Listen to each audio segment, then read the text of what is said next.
Hello everyone, welcome back to another video with On Point Politics, and today I want to talk about what the mainstream media does not understand about polling data and why Donald Trump is extremely favored to win the 2024 presidential election. Make sure to hit the like button if you are new, as well as subscribing to the channel, and make sure to drop a comment down below.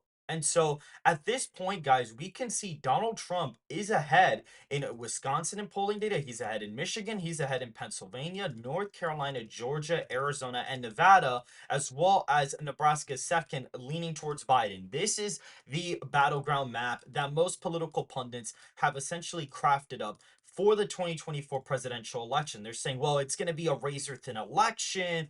The Rust Belt's up for grabs. North Carolina, Georgia, Arizona, Nevada are up for grabs. This is the consensus battleground map between all the experts. However, there is a problem. Everybody's saying, well, oh, this is going to be a close race and blah, blah, blah. But the current data does not show that. Right now, Trump is leading by 1.1% in the aggregate, according to Decision Desk HQ, and they allow for accounting for the 2020 bias on their page. So their 2020 bias was plus 4.3, in favor of the Democrats. And so the actual popular vote averages out to about 5.4 percentage points shown in the aggregate here. And we can see Donald Trump's actually leading pretty substantially as of right now. He has picked up steam since beforehand. In about April, the gap was kind of closing. Biden was kind of catching up, but he was able to kind of, Donald Trump's maintained 47, 46, 48% the past, basically the past 4 months. Essentially, he's maintained that type of, percentage in the polling aggregate, which is what he got in both elections. He got around 40, 45, 46%, in the 2016 and 2020 elections. And he's always been one to underperform the polling data. That is not what the pollsters are talking about, and what they haven't talked about for the past 8 years to the full extent. Because before in 2020, they said, well, Wisconsin, Michigan, Pennsylvania leaning towards Biden. They said he's going to get those. Then Arizona was a tilt for Biden, Nevada was lean, and then they had Texas, Iowa, Ohio, Florida up for grabs. They had North Carolina up for grabs. They even had Biden winning places like Florida. And so they were like, well, Biden's going to have to basically hold his states, and then Donald Trump has to run the table, quote unquote, like they always like to say, even though really he had Iowa, Ohio, and Texas really the entire time, and even to an extent Florida. And so now that their battleground map is extremely close, I'd suggest that the real election battleground map is not this, but rather look something akin to this, where Colorado is up for grabs, New Mexico is up for grabs, Minnesota, Nebraska second. To an extent, you have Maine at large up for grabs. You have even New Hampshire and New Jersey, as well as Virginia, up for grabs. So an actual battleground map could technically look something like this, because right now my election forecast, according to my election model, has Donald Trump winning the electoral college with 345 electoral college votes to Joe Biden's 193. And we can see here, this is my election model, and it takes into account polling averages, the results from both elections, the swing from 2016 to 2020, the trend in all the states, the demographic pool, which is where I play around with demographics. And we can see, just messing around with demographics, it gives me the exact same result here. Trump wins the popular vote by about 8 points. My model has him winning it by about 5 point. It actually is at exactly 6 points. And if we look at the adjusted aggregate, this has him winning it by 5.4 percentage points. And I'm expecting a polling error a little bit worse than 2020, because not only do you not have Trump's original base, which was already difficult enough to reach out to with pollsters, now you have African American, Hispanic voters, and young voters that are not answering pollsters, that are very enthusiastic about the former president. And you're having sort of an overstated Biden support in polling data because of this. And so in reality, I expect Donald Trump to win this election a lot bigger than people think. Right now, Donald Trump is at 75.2 million votes to Biden's 66.7 million votes. So right now, Trump would be winning the popular vote by almost 10 million votes in this scenario, which seems like a very, crazy assumption or at least a very crazy, projection to make. But when you look at the data, it is not that off. If you look at a state like 538, we can see in Wisconsin, Donald Trump is up in Wisconsin by 1.1%. And we see in 2020, he was leading in the aggregate by 8.4 percentage points. The result in Wisconsin was only a 0.6 percentage point victory for Biden, which, if we go here, we can actually see that as of right now, the polling aggregate underestimated Trump by 7.7 percentage points in Wisconsin.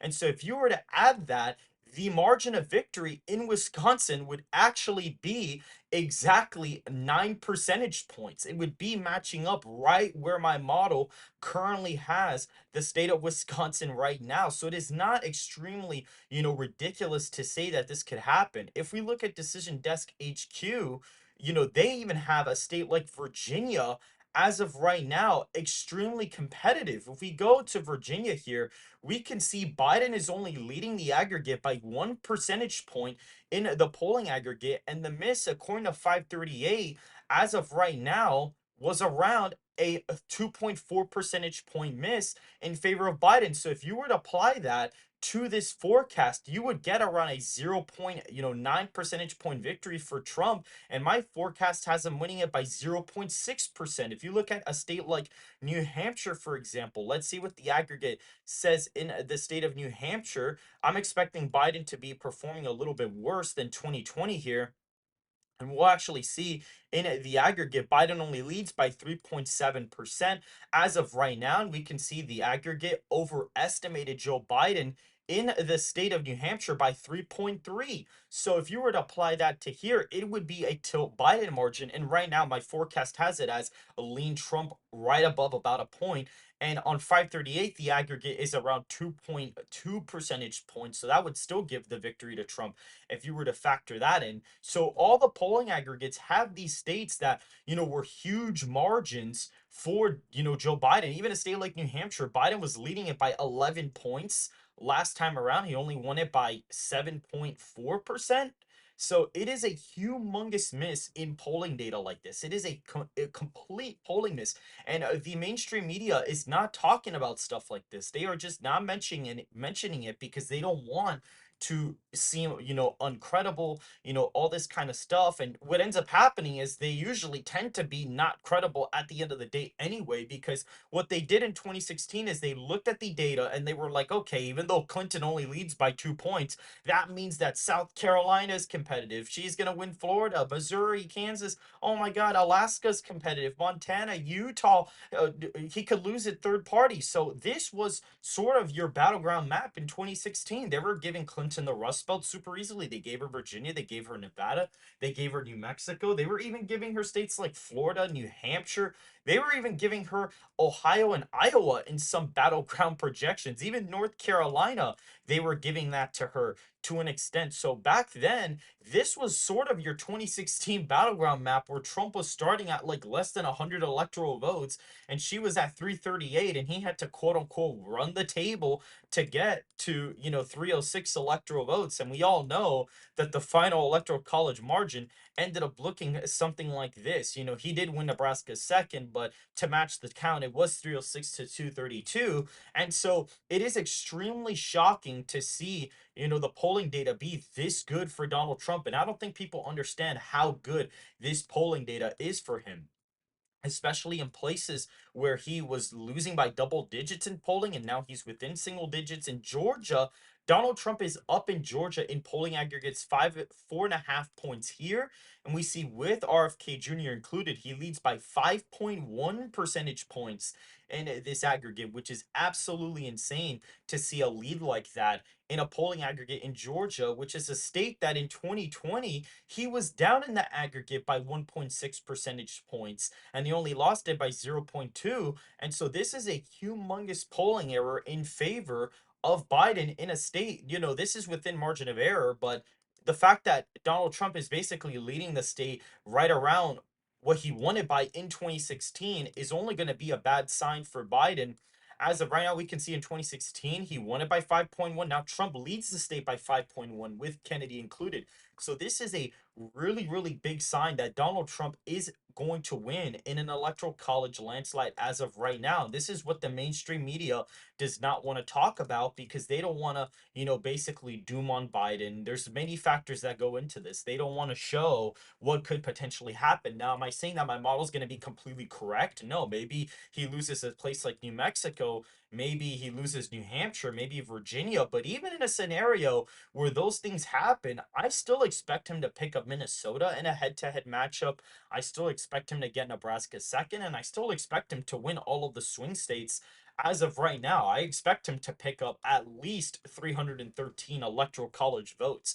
I don't expect anything less from the former president as of right now. And I'm saying that my most likely scenario could be 345, especially when you have Biden only winning 18 to 29-year-old voters by 10 points. And that has actually probably decreased from the last time I updated the demographics. You can see he's only winning 30 to 44-year-olds by 15, 65 plus, he's only winning that. Donald Trump only wins it by 7. College educated voters are demographic that shrunk for Biden. Female voters he gains but loses ground with male voters. Black voters, I think Donald Trump's going to get about 20% of the African American vote. He's going to get the Hispanic vote under 20. And I think with white voters, Donald Trump will lose about a point due to the white suburbs kind of trending to the left. And so you see him win the popular vote by around 8. My model has him winning by about 6 percentage points as of right now. And the closest states on here, are, believe it or not, are actually New Hampshire. Maine at large is really competitive. It's literally within a point. Virginia is a 3-point win for Trump. New Mexico is a 6-point win for the former president, like a 7 6-point victory for him. That is an insane margin in a place like New Mexico. We can see in Minnesota, he wins that by 3. Michigan is like a ridiculous margin. He wins Michigan by 8 here, winning Nevada by 11, Pennsylvania by 10, Georgia by 17 points, 16 percentage points, Wisconsin by 10, Arizona by about, 13 points. So there is a humongous shift towards Donald Trump this election cycle with every single possible metric you could look at. And so this is the current map that I have. And this is why I wanted to do this video, because the mainstream media is not pointing all these things out. And I think it's important to have somebody who studies these things very carefully talk about the data honestly, and not these media talking heads that want to excite everybody with a close race as of right now. So make sure to go ahead and like the video if you did enjoy this analysis, subscribe to the channel if you are new, and make sure to go ahead and follow the Twitter and join the Discord server in the description down below. And I will see you guys very, very soon.